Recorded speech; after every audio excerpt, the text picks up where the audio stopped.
ప్రకాశం జిల్లా దర్శి మండల ఎంపీడీఓ కార్యాలయ ఆవరణలో ఇటీవల ముంతా తుఫాన్ కారణంగా నేలకొరిగిన చెట్లు ఇప్పటికీ తొలగించకపోవడంపై దళిత సంఘ నాయకులు తీవ్ర ఆవేదన వ్యక్తం చేశారు. దళిత సంఘాల నేతలు మాట్లాడుతూ తుఫాన్ వలన కార్యాలయానికి సమీపంలోని మెగ్మా కార్యాలయం ముందు చెట్లు పూర్తిగా రోడ్డుపై కూలిపోవడంతో ప్రజలకు రాకపోకలు తీవ్రంగా ఇబ్బందిగా మారాయన్నారు.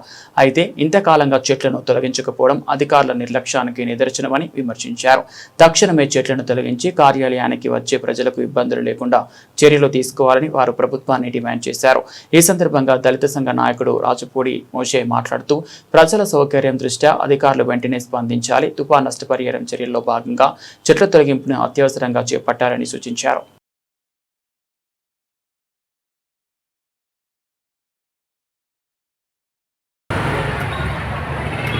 తుఫాన్ వల్ల ప్రజాపాలన ఎంపీడీ ఆఫీస్ ఆవరణంలో ఉన్నటువంటి చెట్లు ఇదికి పడి దాదాపు 3 రోజులు అవుతున్న మండల అధికారుల నిర్లక్ష్యం వల్ల చెట్లు తొలగించకపోవడం వల్ల వచ్చే ప్రజలకు కానివ్వండి, ఇప్పుడు పనిచేసే అధికారులకు కానివ్వండి అనేక ఇబ్బందులు పడుతూ ఉన్నారు.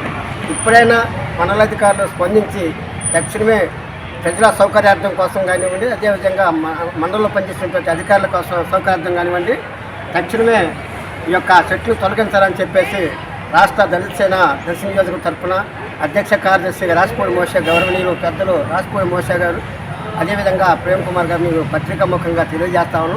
స్పందించకపోతే మేము ప్రత్యక్ష రేపు 3వ తరగతి జరిగే ఆందోళన నిర్వహిస్తామని చెప్పి సందర్భం తెలియజేస్తాము. మండల సభ సమావేశంలో 3వ తరగతి జరగబోతూ ఉంది. కాబట్టి ఈ లోపు కానీ అధికారులు స్పందించి సమస్యను పరిష్కరించాలని చెప్పి మేము తెలియజేస్తా ఉన్నాం. Thank you.